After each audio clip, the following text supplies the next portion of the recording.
Olá, eu tô aí na minha terra, na minha chácara, cara.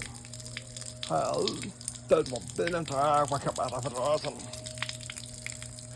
Essa brilhante água que é do pato, é captada, água da chuva. Aí posso chegar aqui na roça, ligar isso, ficar ligado até o momento que você vai dar o roça.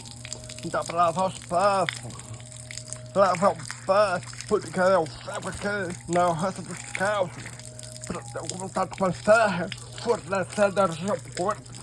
Então, essa brilhante água aqui, pode usar à vontade, não precisa ter dor, porque toda vez que chove, a caixa d'água lixa, água da chuva, sabe, água limpa, vem do sal.